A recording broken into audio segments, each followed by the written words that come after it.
Yo, what's good everybody? Chess227 here today with another YouTube video for the Elder Scrolls Online. I'm going to be going over the basics for PvP entering Cyrodiil. So, thanks guys for watching. Please like and subscribe. So you just reached level 10 and you want to join Cyrodiil. So first, what you're going to want to do is go to campaigns. Then, these are all the campaigns. You can see this one's by resources. This one is by scrolls, keeps. Next is the standard, and then the last one is for non-veterans. Going over this, resources are one of the things you can capture in the game.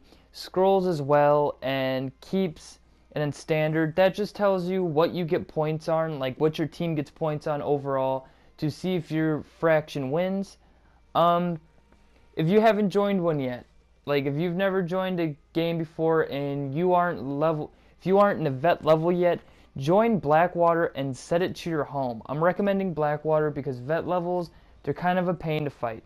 So what does home mean? Well, home means every time you enter that campaign, you get alliance points and more XP and gold. Now this might seem confusing, but just watch this video and you'll understand a lot more. If you're a guest in a campaign, you will not receive any XP, or not XP, you will not receive any AP, and you'll receive just, I believe it's a normal amount of XP and gold, which isn't that much for PvP. So this is the scoring. You can kind of see it all said 0. The scoring is dependent on what campaign you are in. If you're into keeps, you'll only get points for owning keeps, and you know, etc. If you're in standard, you get points for owning anything in the game.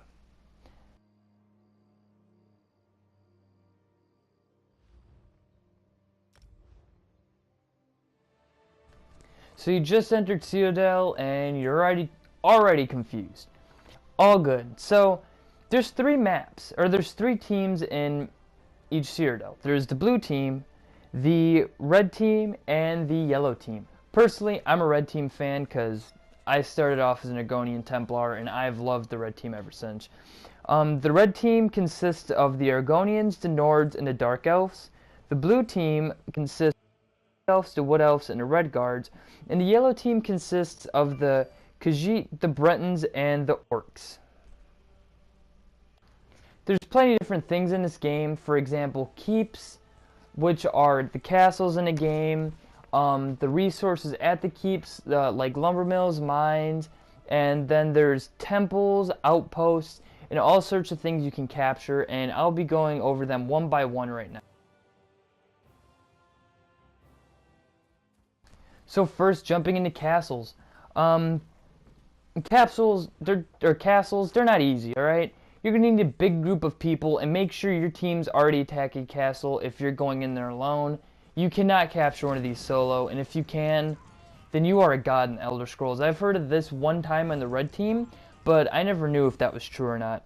So, to capture a castle, you have to siege the walls. This means place trebuchets, ballistas, all sorts of stuff, and then you keep shooting the walls until they break down. You can see here how there was a hole in the wall when I ran in, and now there's a hole in the wall now.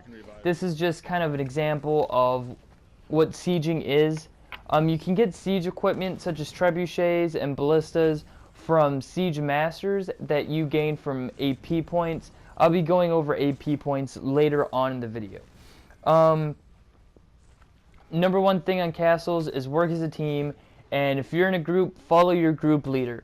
And if you're in the group leader, or well, if you are the group leader, well, I really hope you know what you're doing or you're following another group out. I was just checking what campaign I was in because I didn't see any AP points building up, so I thought something was weird.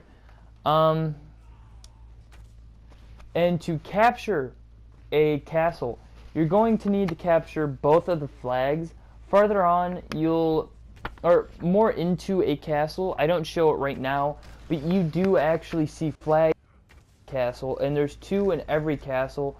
Your team needs to get there and kill all the enemies to capture a flag, and capturing both of the flags will allow your team to own the keep, and owning the keep gives you many benefits such as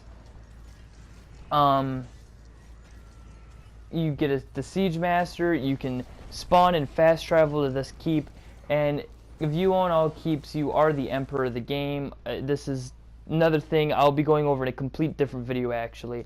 If see here I died. If you die, don't give up. People do revive you with soul gems, so if you have soul gems, definitely bring them into here, and people will sit here and revive each other. It really helps out the team and really makes your team very strong.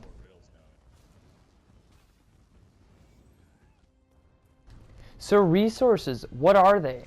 Resources are just little camps kind of outside of every keep. There's 3 resources for every keep. A lumber mill, a mine, and what's the last one? A farm. If you take the lumber mill, the doors are weaker inside a farm or inside a keep. If you take the mine, the walls are weaker, and if you take the farm, all the NPCs are weaker inside the keep that you're capturing these resources around. Also, if you capture all 3, enemies cannot spawn at that keep anymore.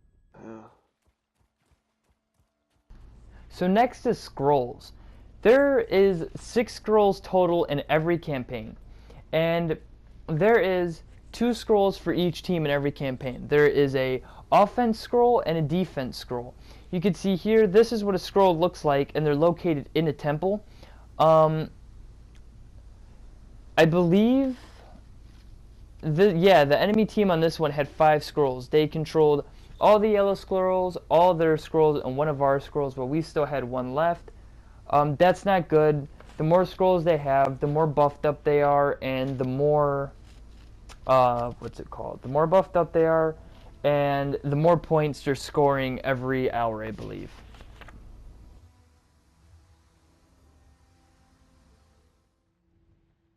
So next I'm going to be going over AP points. AP points, otherwise known as alliance points, are gathered throughout just playing in Cryodiil, such as killing enemies or killing NPCs, capturing keeps. Like the keep I captured early on in the video gave me 1000 AP at the end. AP points allow you to buy things such as soul gems, trebuchets, flaming oil, ballistas, battery rams, wall repairs, and siege repairs. These are very helpful for a team, and you need to buy them.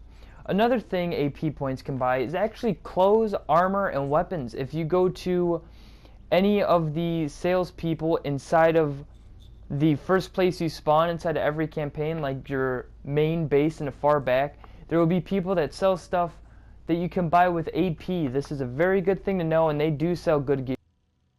So least but not last, there is other world encounterments on PvP or in Cryodiil, and these encounterments include dungeons and acres, the normal stuff the game already has.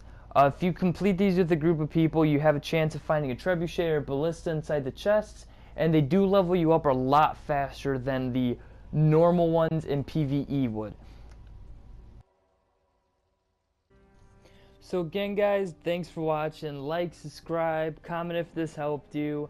I'll be making another video for PvP actually, but it's going to be much more in depth, and it might be multiple videos. This one was just for you beginners out there, and if you're looking to become an expert, go ahead and watch some of my other videos. I'll be posting them in a few days.